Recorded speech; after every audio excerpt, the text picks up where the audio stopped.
I want to talk about a PCOS-friendly lifestyle. What does that really mean? Over the past 5 years, I figured out ways to eat better, to live better, and to incorporate certain things that have really dulled down my symptoms. So, should we get into it?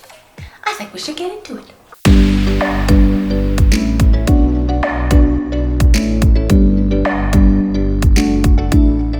One of the most important PCOS-friendly lifestyle things are many things that include the color green. I mean, everyone knows eating vegetables is really important, right?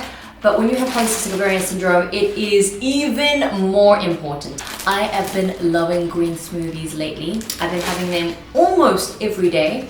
Mint is great.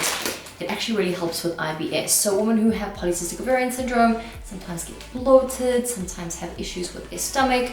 Mint is a fantastic way to sort that out one day. This is my favorite vegetable since I was a kid, which is weird because kids usually don't like broccoli, but I loved it. It has calcium diglycerate, and that is one of the most incredible minerals for polycystic ovarian syndrome. Kale. I mean, this is a superfood, kale. Everyone knows about it. I don't think everyone likes the taste of kale. I like to actually shove it in my smoothies. Now, speaking of smoothies, great way to make a smoothie. So this is leafy green superfood mix. I haven't opened it yet, but it is actually really delicious. I mixed that with some of this. This is Maca powder, and Maca powder is a Peruvian ginseng. The Incas used to use it for stamina and strength and endurance. This is also really great for balancing hormones naturally. It can help with infertility. Even for men, it can help with libido and erectile dysfunction, but it's incredible for polycystic ovarian syndrome. It also helps with brain fog, insulin resistance. I put about a tablespoon and sometimes 2 tablespoons in my smoothie. It has quite a earthy taste, but if you put enough honey and some fruit juice, you don't really taste it too much. And then we have avocados. Of course, it has all the right fats that you need for PCOS, and if you can include at least one in your diet every single day, I promise you, you'll actually see a difference. Great for your hair, great for your hair, skin, and nails as well, full of vitamin E. It's what I would also consider a superfood. I do love me some celery, great in fiber, no calories, and many people believe that this is actually a medicine more than just a vegetable. My smoothies need to taste like 80% like celery. Oh, that's my favorite thing. Oh my god, so good. Next up, these two bad boys. They're best friends. They even they look like cousins. See? Bad boys. Oh, what you gonna do? Oh, what you gonna do when they come for you, bad boy? Cinnamon and turmeric have incredible properties for PCOS. Why this bad boy is so important is because it contains curcumin, and curcumin is an anti-inflammatory. Our inflammatory markers are really high, so to find any food that is anti-inflammatory is really important.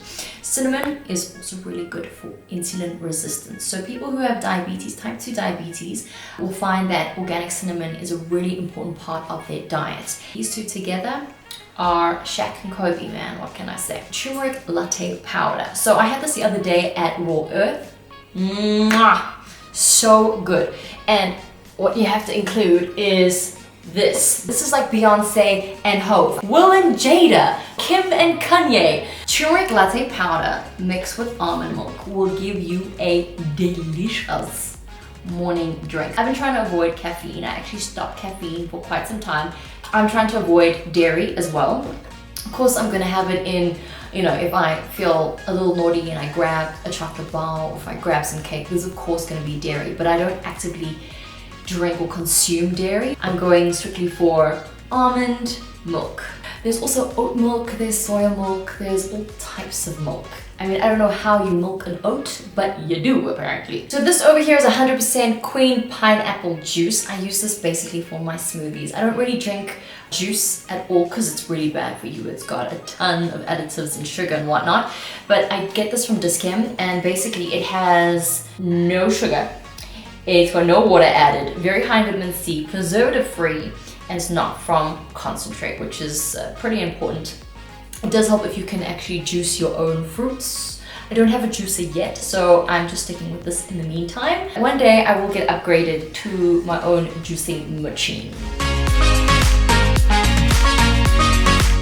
Thank you so much for checking out part 1 of my nutrition tips and tricks for a PCOS-friendly lifestyle.